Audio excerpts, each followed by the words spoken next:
Hello YouTube, this is Ben Gessel. I just wanted to mention a few dreams I've had that are noteworthy here. The first one was last night. I'm sorry, it was the night before last night. And it had something to do with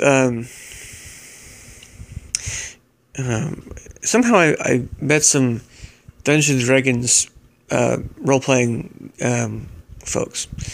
Gamers, but they were these guys were more into video games than the board game version, even though they kind of seemed more like the LARP sorts of folks. So they were very so to extent a little bit artsy, but more a bit odd, a bit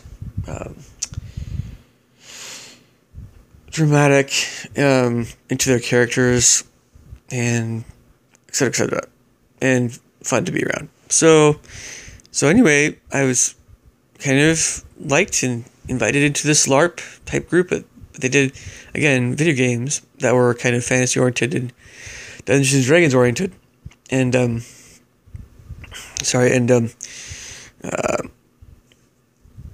weird thing is that we just started playing this fantasy role-playing game that was had all of us playing at the same time, so it was kind of a MMORPG type game, even though it was very much a step up or two content-wise from most fantasy MMORPGs.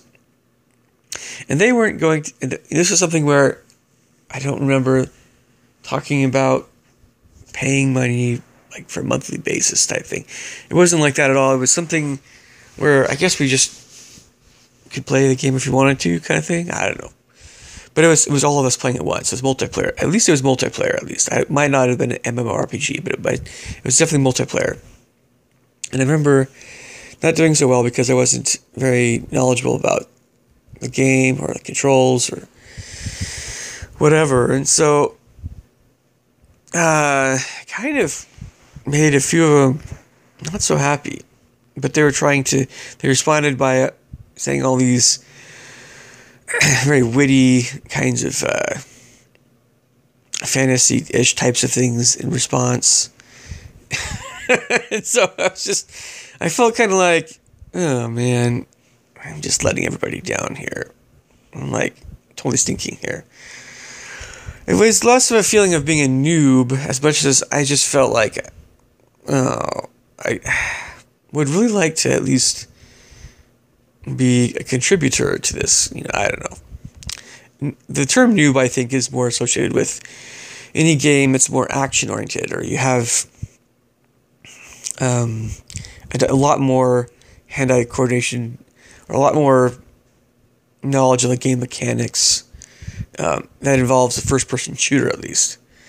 Not so much, yeah. So it was not the greatest dream. The content itself was pretty cool, but yeah. Anyway, this last dream was probably even a bit more interesting in some respects. So last night, of course, the very end of it, it's always part you remember. So I found myself in a some kind of theater. So this is the very end of the dream, and everybody had some kind of food they're eating, junk food or theater food. So popcorn and candy and other stuff.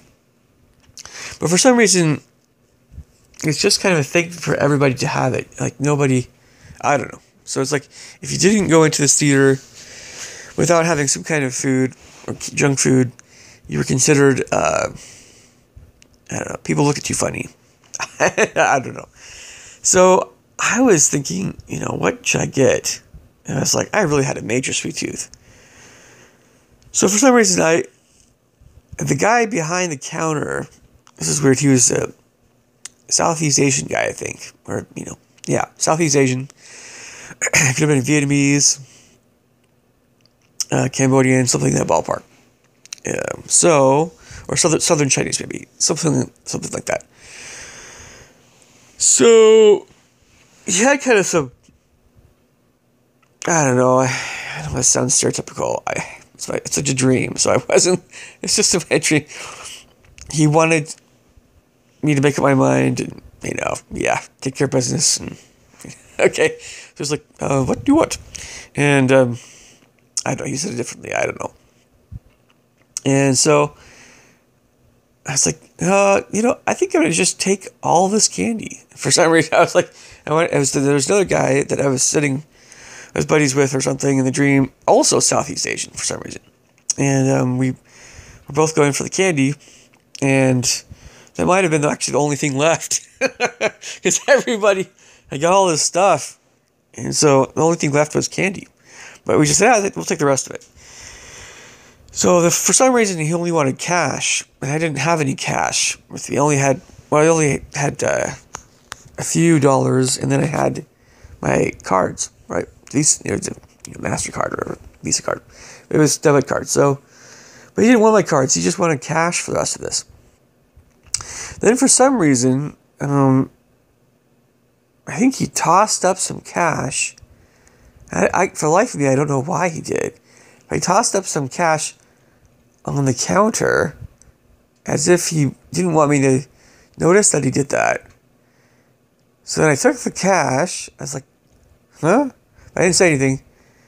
So then I was like, okay, here's $25. It's $25. It's $25. And I gave it to him. And then we took the rest of the candy. And the candy was mostly in this big, gigantic alligator. It was all in this big, he put it all in this big, giant, this big, gigantic plastic alligator. And inside was all the candy. So it looked like we went to the theater, myself and the station guy, and he was really happy. And so it looked like we were carrying in this big roasted alligator, but it was just a bunch of candy. Anyway, I think I know what might have been the case for this dream, but I tipped a waiter at an Ethiopian restaurant very well yesterday because I thought they did a good job with.